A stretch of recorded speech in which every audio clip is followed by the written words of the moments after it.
નમસ્કાર. આજકાલ છે ને કર્મચારી ભવિષ્ય નિધિ એટલે કે આપણું ઈપીએફ એના વ્યાજદરને લઈને બહુ બધી વાતો ચાલી રહી છે. અટકળોનો બજાર ગરમ છે. શું સરકાર ખરેખર વ્યાજદર વધારવાની છે? આ બધી અફવાઓમાં સાચું શું છે? ચાલો આજે આ જ વિષયની ઊંડાણમાં જઈએ અને હકીકત શું છે એ સમજીએ. તો સૌથી મોટો સવાલ જે દરેક પગારદાર કર્મચારીના મનમાં ઘૂમી રહ્યો છે, શું ઈપીએફ પરનો વ્યાજદર ખરેખર 10% થઈ જશે? સોશિયલ મીડિયા પર, ઓફિસની ચર્ચાઓમાં બસ આ જ વાત છે. પણ આ વાતમાં દમ કેટલો છે? આ અટકળો એટલી બધી વધી ગઈ કે આ સવાલ સીધો સંસદ સુધી લોકસભામાં પૂછાયો. તો ચાલો જોઈએ કે સરકારે આ વિશે શું કહ્યું અને દૂધનું દૂધ અને પાણીનું પાણી શું થયું. અને આ રહ્યો એકદમ ચોખ્ખો જવાબ. શ્રમ અને રોજગાર રાજ્યમંત્રી શોભા કરંદલાજે લોકસભામાં એકદમ સ્પષ્ટ કહી દીધું કે ભાઈ 10% વ્યાજદર માટેની કોઈ ઓફિશિયલ દરખાસ્ત સરકાર પાસે આવી જ નથી. બસ આ એક વાક્યથી પેલી 10% વાળી અફવા પર પૂર્ણવિરામ મુકાઈ જાય છે. તો પછી સાચો આંકડો શું છે? રિયાલિટી એ છે કે સરકારે નાણાકીય વર્ષ 2023-24 માટે ઈપીએફ પર 8.25%નો વ્યાજદર મંજૂર કર્યો છે. બસ આ જ છે સત્તાવાર અને ફાઇનલ આંકડો જેના પર આપણે સૌએ ધ્યાન આપવાનો છે. સારું, તો હવે જ્યારે આપણને સાચો દર ખબર પડી ગઈ છે ત્યારે ચાલો એક મિનિટ માટે ફટાફટ રિફ્રેશ કરી લઈએ કે આ ઈપીએફ છે શું.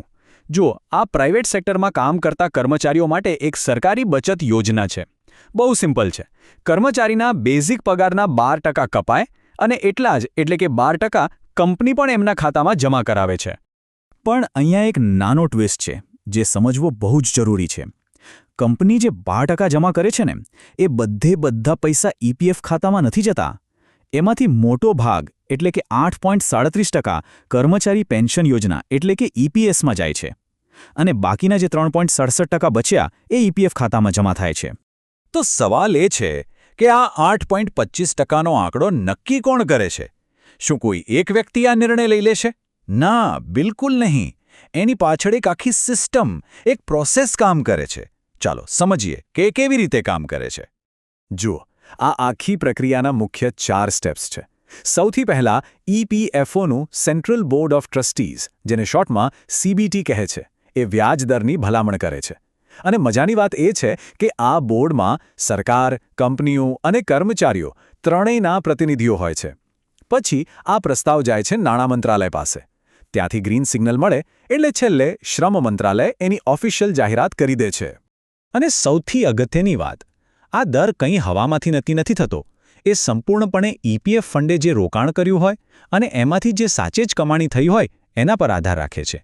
મતલબ કે જેટલી આવક એ પ્રમાણે વ્યાજ. સિમ્પલ. હવે આજના 8.25% દરને બરાબર સમજવા માટે ચલો થોડું ભૂતકાળમાં જઈએ અને જોઈએ કે છેલ્લા કેટલાક વર્ષોમાં વ્યાજદરો કેવા રહ્યા છે. આ ટેબલ પર નજર નાખો. અહીંયા આપણે જોઈ શકીએ છીએ કે દરોમાં કેવો ઉતાર-ચઢાવ આવ્યો છે.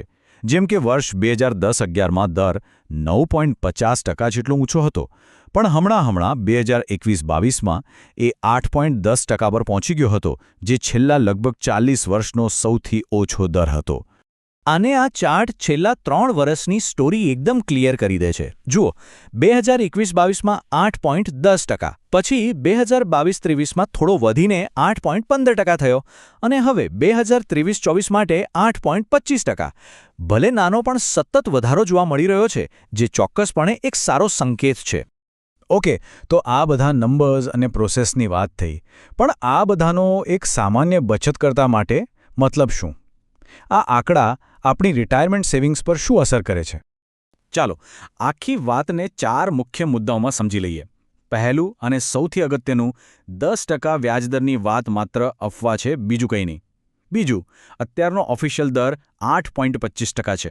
ત્રીજું, સારી વાત એ છે કે આ દર છેલ્લા 2 વર્ષ કરતાં સહેજ વધારે છે. અને છેલ્લું, આ વ્યાજના પૈસા સામાન્ય રીતે વર્ષના મધ્ય સુધીમાં ખાતામાં જમા થઈ જતા હોય છે.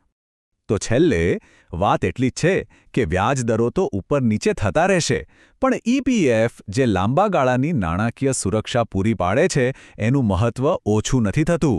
એ આપણા ભવિષ્ય માટે એક સેફ્ટી નેટ જેવું છે. તો શું થોડી ઘણી વધઘટ પર ચિંતા કરવા કરતાં આ યોજનાના લાંબા ગાળાના ફાયદા પર ફોકસ કરવું વધુ સ્માર્ટ નથી? વિચારવા જેવી વાત છે.